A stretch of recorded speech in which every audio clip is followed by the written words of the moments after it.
లో చాలా బోలెడంత బలం ఉంది.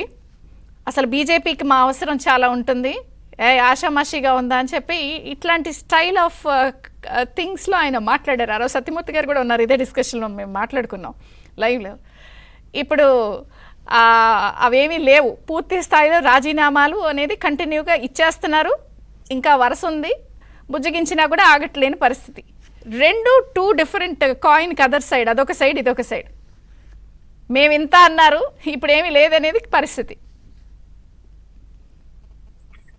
అందరికీ నమస్కారం. చంద్రిక గారు, ముందుగా నేను స్పష్టం చేసేది, నిన్న మొన్న డెవలప్మెంట్స్ తీసుకుంటే మీరు కూడా మీకు తెలియదేం కాదు, రాజ్యసభలో భారతీయ జనతా పార్టీ మెజార్టీలోకి వచ్చేసింది అనేది వార్తలు. ఎవరు అవసరం లేకుండా మేము స్వంతంగాను మా మిత్రపక్షాలతోనూ నాకు ఇవాళ సరిపడా బలం రాజ్యసభలో కూడా వచ్చేసాం. 10 సంవత్సరాలు మేము తక్కువ బలంతోనే రాజ్యసభను నెట్టుకొచ్చి రావడం జరిగింది, ప్రభుత్వాన్ని నెట్టుకు రావడం జరిగింది, అది వాస్తవం. ఆ సందర్భంలోనే అంటే పార్టీలు ఓటమి చెందిన తర్వాత అప్పటికి ఉన్నటువంటి నాయకులు 2 రకాలుగా ఆలోచన చేస్తారు. ఏది, పదవుల్లో ఉన్నటువంటి నాయకులు మీరు ఇందాక చెప్పినట్టుగా ఇంకా 4 సంవత్సరాలు రాజ్యసభ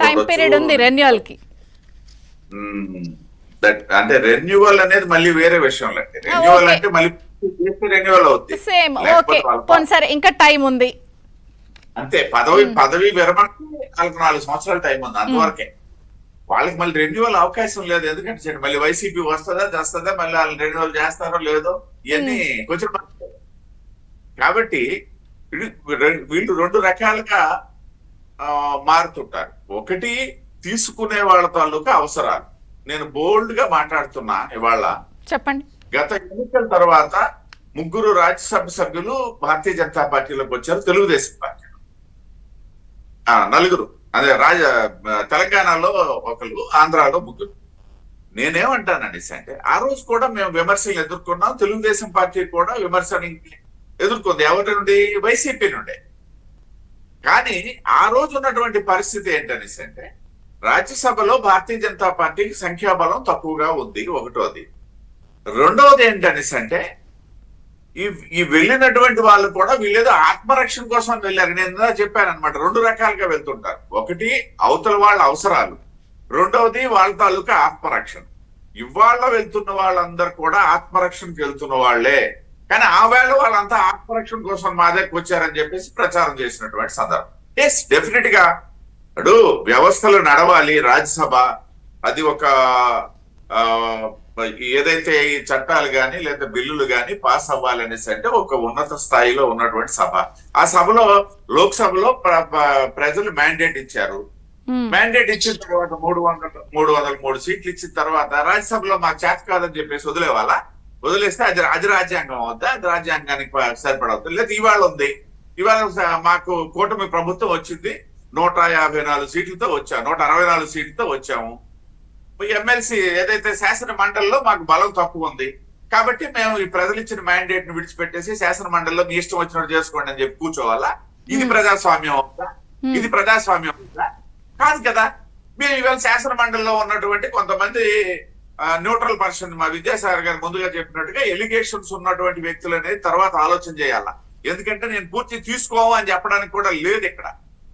వారైతే కరాఖండిగా చెప్పారు, కానీ మీరు అడిగిన ప్రశ్నకు సమాధానం ఆ విధంగా చెప్పాలి. కాబట్టి నేనేమనుకుంటానంటే, కొన్ని ఎలిగేషన్స్ ఉన్నప్పటికి కూడా ప్రజలు ఇచ్చినటువంటి మ్యాండేట్ ఆధారంగా శాసన మండలిలో కూడా మేము బిల్లులు పాస్ చేసుకోవాలంటే, చట్టాలు పాస్ చేసుకోవాలనేసి అంటే, ఈ రాష్ట్రాన్ని అభివృద్ధి పథంలోకి తీసుకురావాలంటే శాసన మండలి ద్వారా చేపట్టినటువంటి చర్యల ఆధారంగా మేము కొన్ని కార్యక్రమాలు చేయాలి. అక్కడ వాడు సచ్చీలుడు కాకపోతే మేము మార్చుకుంటాం అవసరమైతే. అప్పుడు అది మిత్రధర్మానికి కరెక్టా? మీరందరూ ఒక మిత్రులుగా ఉన్నారు, వాళ్ళు కుదరదన్నప్పుడు మేము మార్చేసుకుంటాము, వాళ్ళని చక్కగా తయారు చేసుకుంటాము అనేది ఉంటుందా రాజకీయాల్లో? మిత్రధర్మానికి వ్యతిరేకం కదా. నేను సాగర్జీ తాలూకా ఒపీనియన్ ని డినే చేసి మాట్లాడట్లేదు, ఒక కాన్సెప్ట్ చేస్తున్నా. ఒక సందర్భం ఇలా వస్తే కూడా ఇలా ఉంటుంది అని ఎస్టాబ్లిష్ చేస్తున్నాను.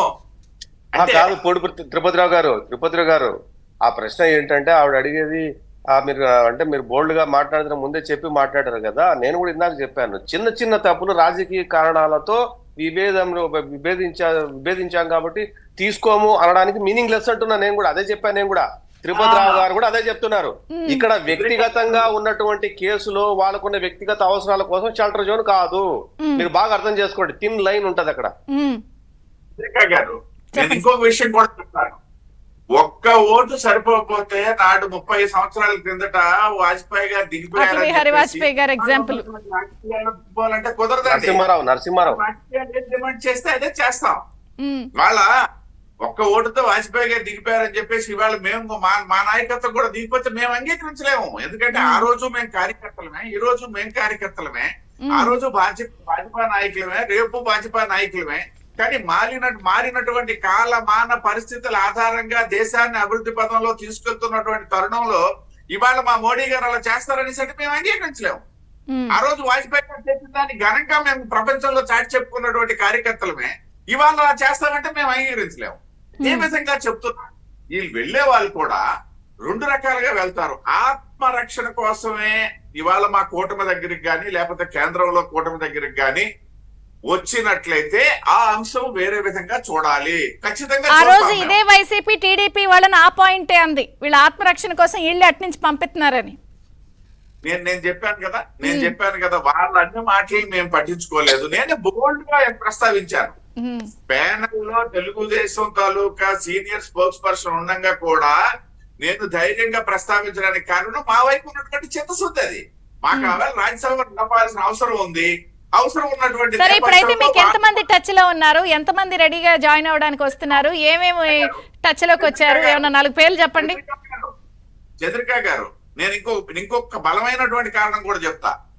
ఆ ముగ్గురు కూడా రాజ్యసభకి వెళ్ళినటువంటి సందర్భంలో మేము కలిసి ఉండి వెళ్ళిన వాళ్ళు. ఏదైతే ఆంధ్రప్రదేశ్ రాష్ట్రం నుండి 3 రాజ్యసభ సభ్యులు మా దగ్గరికి వచ్చారు కదా, వాళ్ళు మేము కూటమి ప్రభుత్వంలో ఇక్కడ ఆంధ్రప్రదేశ్ రాష్ట్రంలోనూ దేశంలోనూ కలిసి ఉన్న సందర్భంలో రాజ్యసభకు వెళ్ళిన వాళ్ళేమి మా దగ్గర నుండి పూర్తిగా రిమోట్ ఇప్పుడు ఉన్నటువంటి వాళ్ళ వెళ్ళిన వాళ్ళు కాదు. నేను ఆ రోజు కూడా చెప్పాను, ఇవాళ కూడా అదే విషయం చెప్తున్నా. మాకేం మెమరీ లాస్ లేదు. అప్పుడు వాళ్ళు వీళ్ళు మీరు కూటమిలో ఉన్న కొంచెం డిఫరెన్సెస్ లో టైం అదే నేను చెప్తున్నా.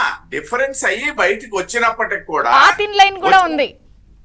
కూడా చెప్తాను నేను ఇంకో విషయం కూడా చెప్తాను. మేము ఇక్కడ తెలుగుదేశం పార్టీ వాటమి పాలైనటువంటి మర్నాడు నుండి కూడా చంద్రబాబు నాయుడు గారు కేంద్ర ప్రభుత్వంతో సఖ్యతగానే ఉన్నారు. మేమేదో మొన్న కలిసామనేటప్పుడు కూడా నేను అదే చెప్పాను. మేము నిన్న గెలవలేదయ్యా. ఇక్కడ వాటమి పాలైన తర్వాత వైసీపీ వచ్చిన తర్వాత మొదటి రోజు నుండి ఏవైతే దాష్టీకాలు, దౌర్జన్యాలు, దుష్టపాలన ప్రారంభమైనట్టుండి మేము పరోక్షంగా కలిసి ఉన్నాం, మళ్ళీ మిత్రులుగా మారామని చెప్పాను నేను మేము కలిసినప్పుడు కూడా.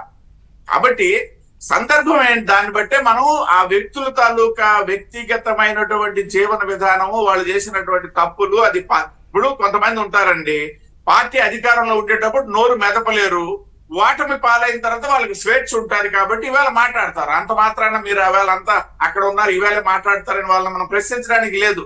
ప్రజాస్వామ్యంలో కొన్ని ఏర్పాట్లు ఉన్నటువంటి 3 నెలలకి ఇంత తిరగబడిపోవడం, అసలు మేము లేకపోతే అక్కడ రాజ్యసభలో అబ్బా బండే నడవదన్నట్టు నుంచి 3 నెలలు అంటున్నారు మీరు. 3 నిమిషాల్లో ఎన్నికల ఫలితాలు వస్తున్నటువంటి సందర్భంలో 3 నిమిషాల్లో ముఖం చూపించకుండా పారిపోయినటువంటి వాళ్ళు ఉన్నారు అక్కడ ఆవేళ.